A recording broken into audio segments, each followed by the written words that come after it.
Hai, Assalamualaikum dan selamat sejahtera pelajar sekalian.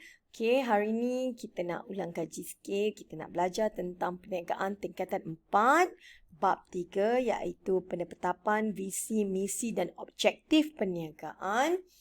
So, kalau kita buka perniagaan tu, kita mesti ada matlamat, visi, misi dan objektif dalam perniagaan kita. So, hari ini kita nak fokus tentang K3.1 iaitu maksud visi, misi dan objektif perniagaan. Kemudian kita nak buat perbandingan antara visi, misi dan objektif beberapa perniagaan yang berbeza dan juga kita nak kenali 3.3 iaitu ciri-ciri objektif sesebuah perniagaan. Jom belajar.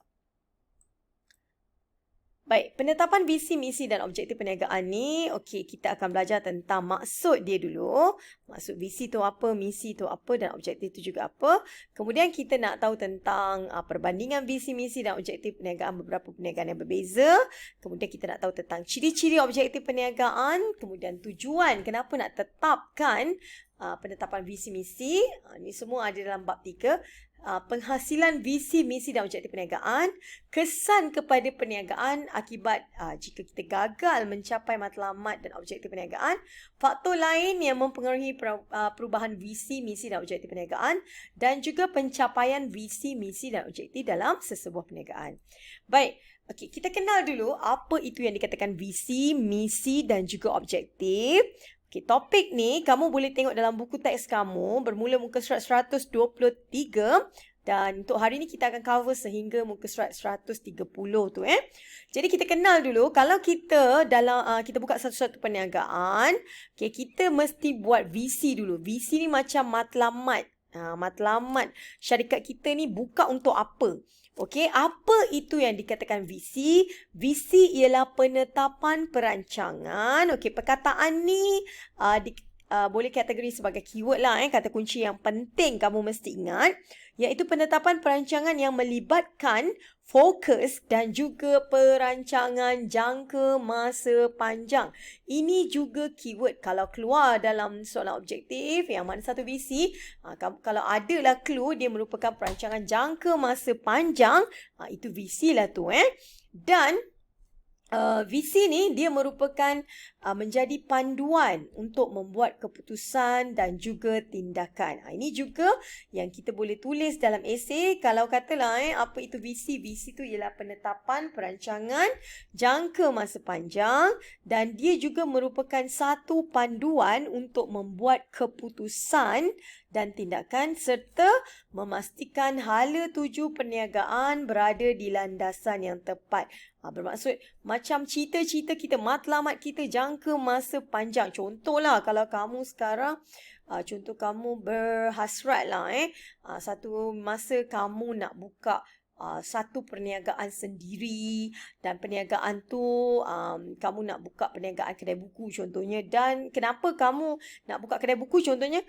Visi kamu ialah nak melahirkan masyarakat Malaysia ni yang rajin baca buku dan berilmu contohnya. Sebab tu kamu nak buka kedai buku contohlah Jadi apa-apa tindakan yang kamu buat, mestilah apa juga keputusan yang kamu nak buat, kamu kena patah balik kepada visi kamu. Okey, kamu nak buka kedai buku, apa tindakan-tindakan yang patut kamu buat. Sebab tu dia kata visi ni merupakan satu panduan untuk membuat keputusan. Okey, so kalau awak kata macam cita-cita nak buka satu kedai buku satu masa nanti kan, nak lahirkan masyarakat yang berilmu. Jadi visi tu mestilah apa tindakan yang awak akan buat, mestilah bersandarkan kepada matlamat awak akan datang. Nak jadikan masyarakat berilmu tu. Macam mana caranya? Okey, baik. Kemudian misi pula. Misi ni bawah sikit. Selepas kita, kalau ditanya dalam soalan kita buat yang mana dulu, kita akan buat visi dulu. Lepas kita dah buat visi, kita dah tahu matlamat kita jangka masa panjang, nak buat apa akan datang kan. Okey, baru kita buat misi. Misi ni ialah satu penyataan ringkas yang menjelaskan tentang tujuan ataupun matlamat sesebuah perniagaan. Dan dia merupakan satu ketetapan dalam melakukan aktiviti perniagaan. So, kalau keluar, dia punya clue ialah penyataan ringkas. Okey, itu misi. Manakala objektif pula, dia lebih khusus, lebih terperinci.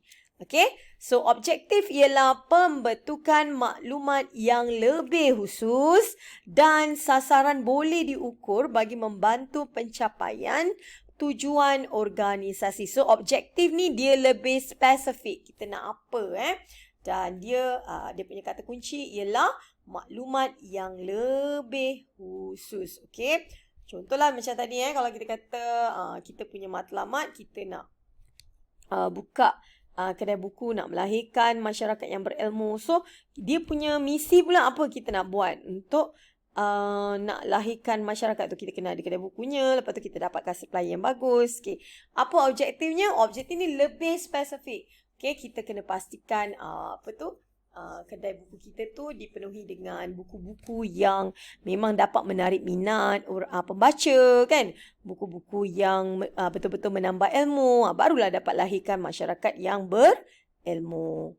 Okey, seterusnya dalam topik ni juga, bab ni kita ada 3.2 iaitu perbandingan di antara visi, misi dan objektif beberapa perniagaan.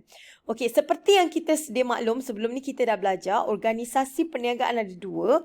Satu ialah organisasi bermotifkan untung, di mana perniagaan ini dia mempunyai objektif untuk memaksimumkan keuntungannya supaya dapat memuaskan kehendak pemilik perniagaan. Maksudnya, dia akan, kalau perniagaan yang jenis OBU ni, dia akan cuba buka perniagaan dan cuba buka perniagaan tu dan mendapatkan keuntungan sebanyak mungkin.